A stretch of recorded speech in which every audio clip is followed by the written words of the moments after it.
The reading is from Luke chapter 24, verses 13 through 35, and is on page 860 of your Pew Bible. Now on that same day, two of them were going to a village called Emmaus, about 7 miles from Jerusalem, and talking with each other about all of these things that had happened. While they were talking and discussing, Jesus himself came near and went with them, but their eyes were kept from recognizing him. And he said to them, "What are you discussing with each other while you walk along?" They stood still, looking sad. Then one of them, whose name was Cleopas, answered him, "Are you the only stranger in Jerusalem who does not know the things that have taken place here in these 3 days?" He asked them, "What things?" They replied, "The things about Jesus of Nazareth, who was a prophet, mighty in deed and in word before God and all the people, and how our chief priests and leaders handed him over to be condemned to death and crucified him. But we had hoped that he was one to redeem Israel. Yes, and besides this, it is now on the 3rd day since things took place. Moreover, some women from our group astounded us. They were at the tomb early this morning, and when they did not find his body there, they came back and told us that they had indeed seen a vision of angels who said that he was alive. Some of those who were with us went to the tomb and found it just as the women had said, but they did not see him." Then he said to them, "Oh, how foolish you are, and how slow of heart to believe that all the prophets have declared. Was it not necessary that the Messiah should suffer these things and then enter to his glory?" Then the beginning with Moses and all the prophets, he interpreted to them the things about himself and all the scriptures. As they came near the village to which they were going, he walked ahead as if he were going on. But they urged him strongly, saying, "Stay with us, because it is almost evening and the day is now nearly over." So he went in to stay with them. When he was at the table with them, he took bread, blessed it, and broke it, and gave it to them. Then their eyes were opened, and they recognized him, and he vanished from their sight. They said to each other, "Were not our hearts burning within us while he was talking to us on the road, while he was opening the scriptures to us?" That same hour they got up and returned to Jerusalem, and they found the 11 and their companions gathered together. They were saying, "The Lord has risen indeed, and he has appeared to Simon." They told what had happened on the road and how he had been made known to them in the breaking of the bread. Word of God, word of life. Thanks be to God.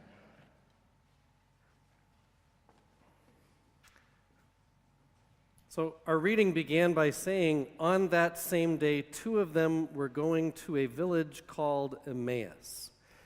To start there is tough because, to just start by saying on that same day, it's like, well, what day are we talking about? What's going on this day? So here's some context to the reading. In Holy Week, which is 2 weeks ago now, we remembered the Passion story from the Gospel of John. To say it's the Passion story, it's a weird word to say that a story is the Passion story. So just to explain, why would we call it that? Passion is like this deep, heartfelt feeling, right? And the Passion of Christ is the story of Jesus doing the most heartfelt thing Jesus ever did, and that was dying for creation. Okay, so that's why it's called the Passion story.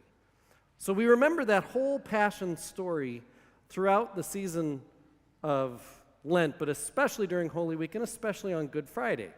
So on Good Friday, and we remember on Good Friday by reading that whole story from the Gospel of John, like every year. If you're with us on Good Friday, you know we start in chapter 18. We read 2 chapters long. It's not a short reading, and so we break it up into parts. It comes from the Gospel of John. This story is from the Gospel of Luke, just so you know. Anyway, on Good Friday, when we hear that whole story of the Passion of Christ, we see the true identities of Peter, the authorities, and Pilate. Okay, they all get exposed. Peter says he would die with Jesus if it's necessary. That's what Peter says to Jesus to his face. But then it turns out, when faced with the possibility of being lumped in with Jesus, Peter's like, "Oh, I don't know him," and he says that 3 times, right? Denies knowing Jesus 3 times. The authorities, they say, "Oh, we are selfless servants of the law." But to keep Jesus on track for crucifixion, they choose to release a convicted criminal, Barabbas. So they're willing to excuse a guilty man while calling on an innocent person to die on a cross. That exposes these authorities' true identity as selfish. because they're actually afraid of allowing Jesus to keep living because they're afraid he'll make it so that there's lots of trouble for a lot of people. And then there's Pilate, who's supposedly the most powerful man in this part of the world, governor of this area. 3 times Pilate says he finds no case against Jesus, and yet he still won't do anything about the arrest or Jesus' path to the cross. Pilate gets exposed for as powerful as he says he is and as his title says he is, he gets exposed for being powerless when the pressure really ramps up. Of course, exposing all these true identities connects very well with our true identities. We name our true identity on Ash Wednesday. We are dust, to dust we shall return. We admit when Lent starts, none of us in this life is going to earn God's love successfully.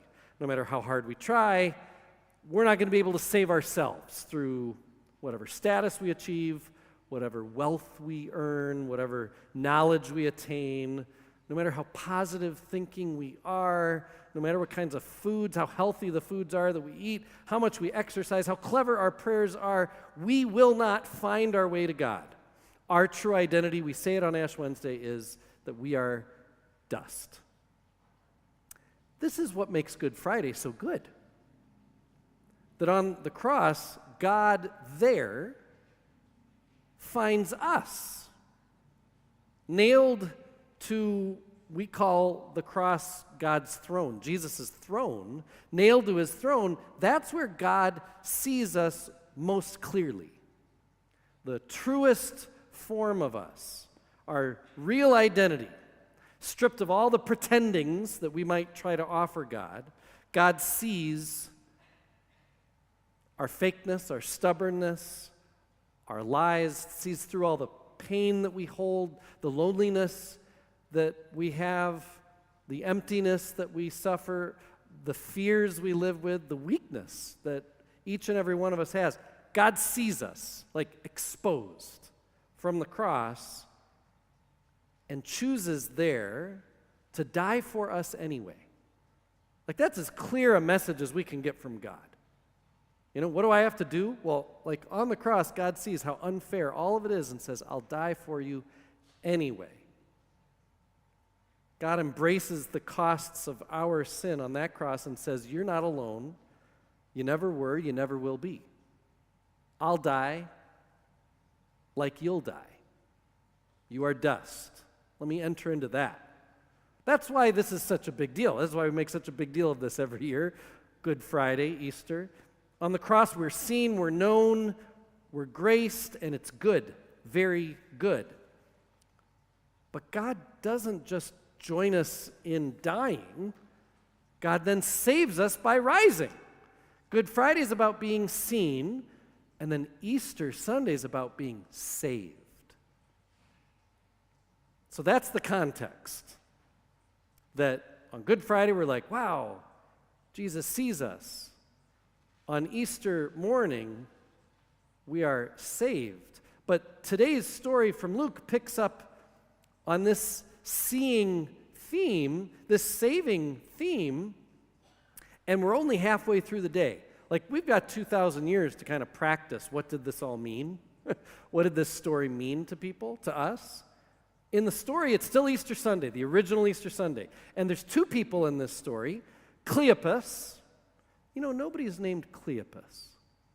There's a lot of biblical names. Some of us have a name that comes from the Bible. I've never met Cleopas. That'd be a good name, right? Confirmands, if you have kids, think about Cleopas.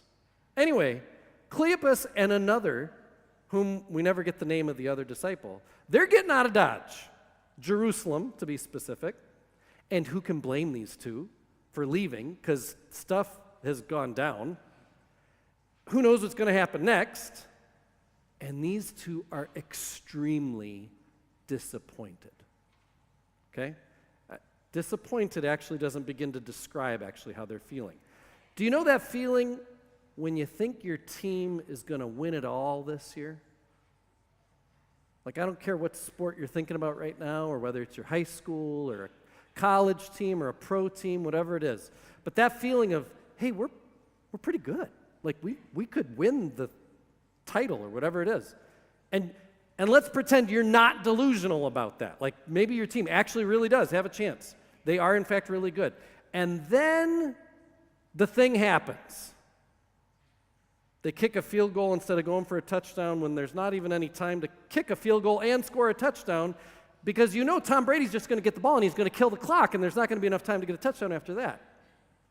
Packer fans know what I mean. Anyway, or the feeling when your candidate for whatever office does not win the election, and you really thought they were going to win the election. Or the feeling when you break up with a person you thought you'd spend the rest of your life with. It's that surprised / disappointed / nauseous feeling. Like, I think I might throw up. I know I'll never be the same feeling. The conditions for success are never going to be the same. I'm never going to get that chance again feeling. Now multiply that kind of feeling by like infinity, like bazillions. Cleopas and his walking companion were expecting that Jesus had been the Messiah, like Son of God kind of thing. And they just heard about or maybe saw him die. Cleopas and his walking companion say, Jesus of Nazareth, a mighty prophet in deed and word before God and all the people, we had hoped that he was the one to redeem Israel. He was condemned to death and they crucified him. Ooh, we had hoped. They've lost their hope. And that's a bad thing to lose. Have you ever been hopeless? Like actually hopeless? What makes this all really strange is they're telling all this, what happened in Jerusalem, to the risen Jesus himself. That's who they're talking to. So amidst this pathetic scene on the road to Emmaus is a little bit of comedy. They're pouring out their frustrations and disappointments onto the guy who disappointed them. But their eyes were kept from recognizing him, Luke tells us, which is a sentence that puts shivers up and down my spine, because these are disciples of Jesus. They would have recognized Jesus by face, and yet they are kept from recognizing him. They are kept from seeing him. Their desperation, their faith, nothing can muster in them the ability to turn on a light bulb and make them see who is right in front of their faces. How often must this happen to us? That's why it sends shivers up and down my spine. Like, how often do you think are our eyes kept from recognizing the love of Jesus, the presence of Jesus, the healing of Jesus, the teachings of Jesus? And why? Because we're so caught up in our own expectations or our own disappointments, or maybe because we're so busy that we're not even looking. We're just kind of scanning through the world, not noticing where Jesus might be. We have expectations of what Jesus would say or what Jesus would do, and if they're not met, well, then we oftentimes refuse to admit that that experience or that phrase or that action could be of God. These disciples recount the entire resurrection story to Jesus himself. They say the women saw the empty tomb. They told us all about it. They saw angels who said he's alive. We found it just as the women had said, but we did not see him. So, what does Jesus do to this? He teaches them. Beginning with Moses, Luke says, beginning with Moses and all the prophets, and then basically Jesus gives a crash course in what the whole Bible meant. And it makes these Cleopas and the other guy like, ooh, yeah, he's good, yeah. But even after all this teaching, they still don't see him. They come near Emmaus, this town. Jesus walks ahead of them as though he's going to keep on walking. And they're like, hey, stay with us. They urge him, in fact, to stay with them, and so he does. And so he comes, they sit down to eat. It's while they're at the table with him that Jesus stands up, takes bread, blesses it, breaks it, and gives it to them. Sound familiar? Yeah. And then their eyes were opened and they recognized him. This is so much more important than you might think it is. Their eyes are not opened through instruction. Their eyes are not opened through some clever meditation in the desert or after fasting for however many days. Their eyes are opened by an encounter with Jesus that results from Jesus' hospitality. It's interesting because in the Gospel of John, Mary doesn't recognize Jesus either. She thinks Jesus is the gardener. But once he calls her name, she sees him. She knows him. She knows she is known by him. This is good news, I think. The resurrected Jesus, it sounds like, is hard to recognize. His love and grace and mercy, his ways are easy to miss. They're easy to mistake. But this Jesus comes up with all kinds of ways to make himself known. In the breaking of the bread, communion. In calling us by name, baptism. But also in ways we don't expect. Have you ever had an encounter with God you didn't expect? You know, we come to worship and we're like, yeah, we're going to have communion. As though that's not terribly exciting, that we're going to be met by the risen love of God. But sometimes this living God lives in ways we don't expect. When I went on sabbatical in 2017, it began during the coldest week of January. You know how every January has 1 week where we all wish we were somewhere else. Yeah? I started in that coldest week of January with a 5-day retreat on St. Joseph's Ridge. And the second night, I had just read a chapter in a book I was reading, a devotional book, about how prayerful the author thought darkness can be. Some of us feel like darkness is scary. Some of us find darkness to be intriguing. Not all dark is bad, is her point. Moonlight is actually very deeply meaningful to the author of this book. And as I was reading, I was remembering being a kid myself, looking out my window into the Northwoods of northern Wisconsin. We lived in the Chequamegon Forest, just trees everywhere. And I was remembering on nights when I couldn't sleep. I don't know if this happens to anybody else, but you wake up, can't get back to sleep, and it wasn't that I was saying formal prayers to Jesus, like 15-year-old Jason was not, getting up at 2 in the morning and being like, let me pray to Jesus out loud in my room by myself. That wasn't actually what I was doing, but I do remember feeling the presence of God on cold winter moonlit nights and just wondering as I'd look out my window, what does God want from me? That's a good 15-year-old question. It's a good 50-year-old question. It's a good question any time in life, right? What does God want from anyone? Who is God? I wonder how tomorrow will go. I wonder whether what I'm worrying about right now actually matters at all. And I remember eventually peace, calm, washing over me enough that my hyped-up teenage angst would be quieted and I'd rest.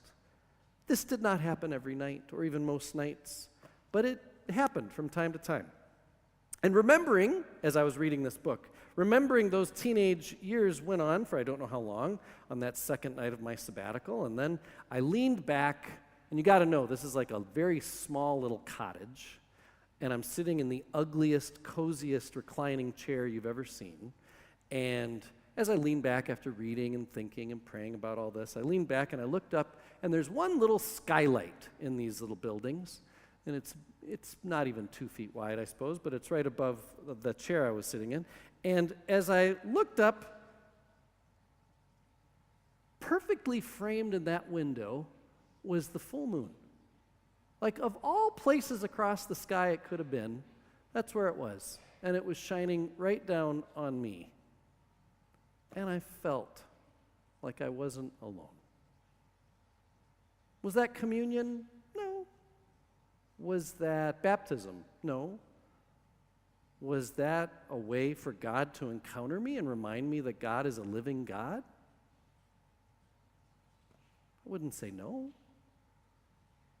I can't tell you how many stories like this I've heard in my career as a pastor and as a person, with my family, with friends, with others, where they ask me, do you think there's anything to that? And they tell me some story. Why not? Why wouldn't there be something to that? Why couldn't the living God choose to make God's self known to us in whatever way you're thinking about right now? Those disciples on their way to Emmaus, by offering hospitality to this stranger, made themselves available to the presence of God. That's an important thing to do. I made myself available to the presence of God when I stopped for at least a moment and took a sabbatical. It is not a scientific certainty, like open yourself to God and God will always show up with some significant experience you can talk about years later. But it is true that if you're not slowing down long enough to maybe see, you probably won't. If you can't bring yourself to kindness for a stranger, generosity to those in need, or love for an enemy, grace may seem pretty unrecognizable to you. Jesus is risen. It is not simple, it is not easy to recognize him, it turns out, and yet God seeks us out that we may see and know that he is risen, and so shall we rise. Thanks be to God. Amen. I invite you to stand.